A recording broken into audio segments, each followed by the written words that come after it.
ಆ, ಇವತ್ತು ಸೆಪ್ಟೆಂಬರ್ 24 ಮತ್ತು ನಿಕ್ಕಿ ತೊಗೊಂಬಂದಿದ್ದೀನಿ. ನನ್ನ ಪ್ರಕಾರ 4 news important. First Palestine state approval ಮಾಡಿದ್ದಾರೆ. ಫ್ರಾನ್ಸು ಈಗ ಲಿಸ್ಟ್ ಮಾಡಿ, ಮತ್ತು ಇಂಗ್ಲೆಂಡ್ ಮಾಡಿದ್ದಾರೆ, ಕೆನಡಾ ಇದೆ.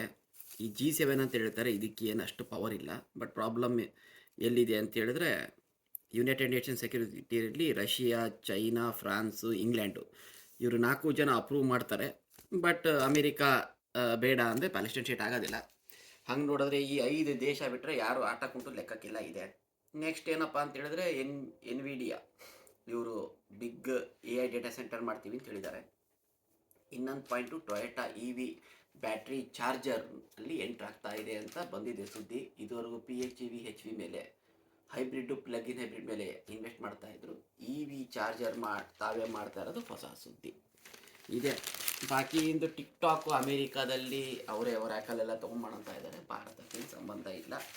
ಆದರೆ ಮತ್ತೆ H1B ವೀಸಾ ಬಗ್ಗೆ ಇನ್ನೊಂದಿಷ್ಟು ಡೀಟೇಲ್ ಬಂದಿದೆ. ನೆನ್ನೆ ಇವನ್ನೆಲ್ಲ ಹೇಳಿದ್ದೆ ನೋಡಿ.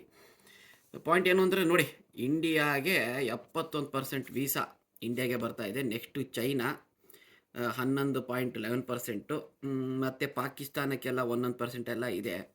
ಸೊ ಏನಪ್ಪ ಅಂತ ಹೇಳಿದ್ರೆ, ಅಮೇರಿಕಾ H1B ವೀಸಾ ಹಿಡ್ಕೊಂಡ್ಬಿಟ್ಟು ಭಾರತವನ್ನು ಬ್ಲ್ಯಾಕ್ ಮೇಲ್ ಮಾಡ್ಬೋದು ಅನಿಸತ್ತೆ.